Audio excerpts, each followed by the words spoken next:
friends, நல்லா இருக்கீங்களா? Welcome back to my channel.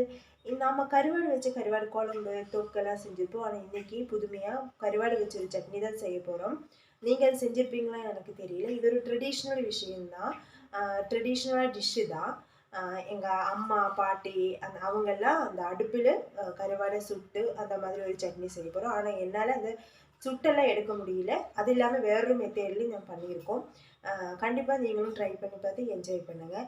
என்னோடய சேனல் நீங்கள் ஃபஸ்ட் டைம் பார்க்குறீங்கன்னா மறக்காமல் லைக் பண்ணி ஷேர் பண்ணி சப்ஸ்கிரைப் பண்ணுங்கள். சப்ஸ்கிரைப் பண்ணும்போது ஆளுங்கிற ஆப்ஷன் எனேபிள் பண்ணி விட்டுருங்க. அப்போ தான் நான் போடுற நோட்டிஃபிகேஷன் எல்லாம் உங்களுக்கு வந்து சேரும். வாங்க செய்கிறது எப்படின்னு பார்த்துக்கலாம். 2 நிமிஷத்தில் நம்ம செஞ்சு எடுத்துகிட்டு வந்துடலாம்.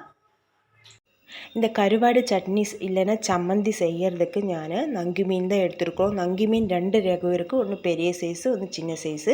அந்த சின்ன சைஸில் ஒரு 4 நங்கி மீன் எடுத்து தோலெல்லாம் க்ளீன் பண்ணி ஒரு 1 ஹவர் தண்ணியில் போட்டு ஊற வச்சு எடுத்து கட் பண்ணி எடுத்துருக்கோம். அதையே ஒரு கடாயை வச்சு ஒரு டேபிள் ஸ்பூன் ஆயில் ஊற்றி நம்ம அங்கிட்டு இங்கிட்டு ஒரு ஷாலு ஃப்ரை மாதிரி பண்ணி எடுத்துடலாம். ரொம்ப ஃப்ரை ஆக வேண்டாம். அதே கடாயில் ஒரு டேபிள் ஸ்பூன் ஆயில் ஊற்றி ஒரு 20 பல்லு சின்ன வெங்காயம், ஒரு 3 வரமிளகு, ஒரு கொத்து கருவேப்பிலை, ஒரு துண்டு இஞ்சியும் போட்டு நல்லா வணக்கிக்கோங்க. நீங்கள் விருப்பப்பட்டால் நீங்கள் வெள்ளை பூண்டு ஒரு 2 பல்லும் கூட சேர்த்துடலாம். அப்போவும் இந்த சட்னி ரொம்பவே டேஸ்ட்டாக இருக்கும். இதோட கலரெல்லாம் நல்லா சேஞ்ச் ஆகி ஆனதுக்கப்புறம் நாம் இதையுமே இந்த வெங்காயத்தை எல்லாம் நாம் வேறொரு பவுலுக்கு மாற்றிடலாம். அதுக்கப்புறம் அதே கடாயில் ஒரு டேபிள் ஸ்பூன் ஆயில் ஊற்றி ஒரு மூடி தேங்காய் நான் எடுத்துருக்கேன். அதையும் போட்டு ஒரு 1/4 ஸ்பூன் மஞ்சத்தூள் போட்டு அதையும் நம்ம நல்லா ஃப்ரை பண்ணிக்கலாம். தேங்காயில் இருக்கிற அந்த தண்ணி கண்டனெல்லாம் நல்லா மாறுற வரைக்கும் ஃப்ரை ஆகி கொஞ்சம் ட்ரை ஆனதுக்கப்புறம் நாம் மாற்றி வச்சிடலாம்.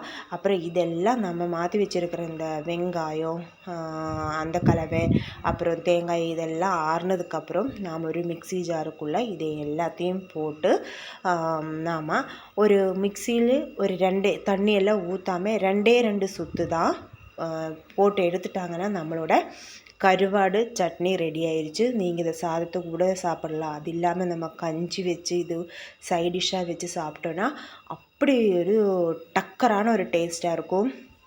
நீங்கள் லைஃப்பில் இதை நீங்கள் செஞ்சு பார்க்கலன்னா எனக்காக ஒரு 1 தடவையாவது இது செஞ்சு பார்த்து ட்ரை பண்ணி எப்படி இருக்குதுன்னு ஃபீட்பேக் நீங்கள் சொல்லுங்கள். அதோட டேஸ்ட்டு சொன்னால் புரியாது. நீங்கள் அதை செஞ்சு பார்த்து சாப்பிட்டா தான் உங்களுக்கு புரியும். இப்படி கரடு முரடாக தான் இருக்கணும். நம்ம கடிக்கும்போது கடிப்படணும். அந்த மாதிரி ரொம்ப சட்னியாக நம்ம செய்ய வேண்டாம். அதுக்கு தான் 2 சுற்று தான் போதும் அப்படின்னு சொல்லிட்டு நான் சொன்னோம். என்னோடய வீடியோஸ் உங்களுக்கு பிடிச்சிருந்தா லைக் பண்ணி ஷேர் பண்ணி சப்ஸ்கிரைப் பண்ணுங்கள். டாடா, பாய்.